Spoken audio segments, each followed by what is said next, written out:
10 अप्रैल 1912 को RMS Titanic नाम का एक जहाज साउथहैम्पटन से न्यूयॉर्क जाने के लिए तैयार था। जहाज में मौजूद थे 1500 से भी ज़्यादा लोग जो इस आलीशान जहाज के पहले सफ़र के लिए तैयार थे। यह जहाज उस वक्त का सबसे बड़ा जहाज था जिसकी लेंथ थी 269 मीटर और हाइट थी 53 मीटर और इस जहाज को पूरी लग्जरी फैसिलिटी के साथ बनाया था, जिसमें स्टेन ग्लास के Windows, Orient wood panelling, 2 grand staircase, heated swimming pool, Turkish bath, electric bath, एक जिम, स्क्वैश कोर्ट, 4 रेस्टोरेंट और 2 बार्बर शॉप्स एंड लाइब्रेरी भी मौजूद थी।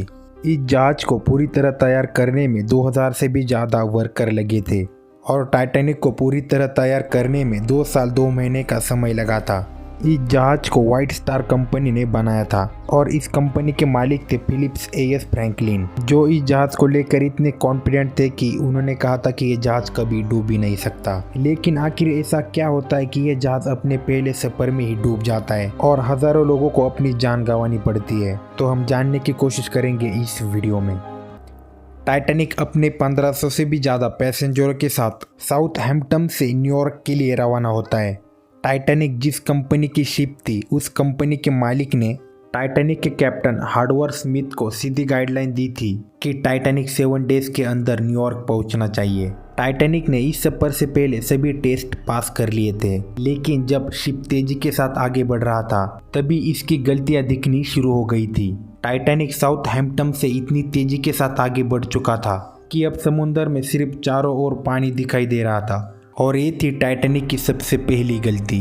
टाइटैनिक को साउथहैम्पटन से निकले 3 दिन हो चुके थे। इस 3 दिन के दौरान टाइटैनिक फ्रांस और आयरलैंड में थोड़ी देर के लिए रोकी गई थी।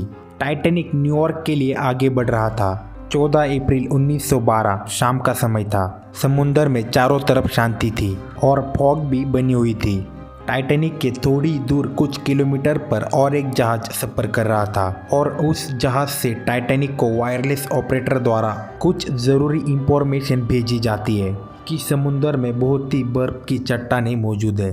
लेकिन टाइटैनिक में मौजूद वायरलेस ऑपरेटर ने इन सभी इंफॉर्मेशन को नज़रअंदाज कर दिया। इस इंफॉर्मेशन की गलती के बाद भी टाइटैनिक को आइसबर्ग से बचने का एक और मौका था। जहाज पर मौजूद पहरेदार जो जहाज के आगे ध्यान देने के लिए रखे हुए थे, उनके पास दूरबीन मौजूद नहीं थी। तब इस बात को उन्होंने बहुत ही हल्के में लिया होगा, लेकिन ये गलती भी बहुत बड़ी गलती थी, क्योंकि आइसबर्ग को दूरबीन से देखा होता तो जहाज को दूर से ही मोड़ लिया जाता।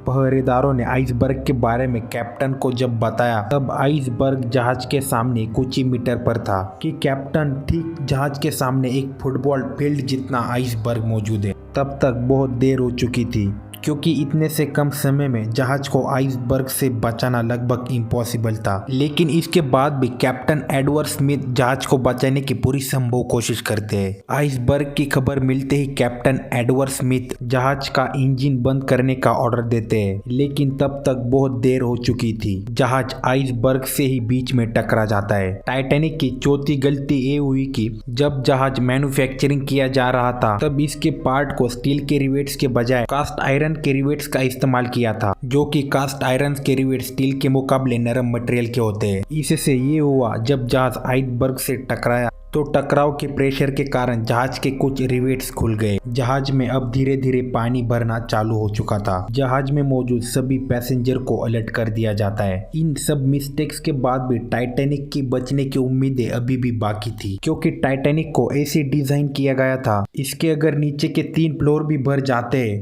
तो ये डूब नहीं सकता था। लेकिन बदकिस्मती से पानी 3 फ्लोर से भी ऊपर चला जाता है।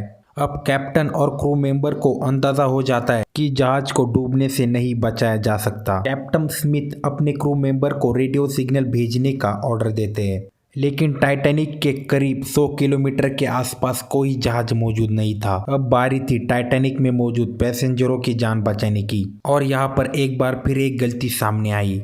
पैसेंजर की जान बचाने के लिए जब पानी में लाइफ बोट को उतारा गया तब वहां पर सिर्फ 20 ही लाइफ बोट मौजूद थे और लाइफ बोट की कैपेसिटी 32 थी।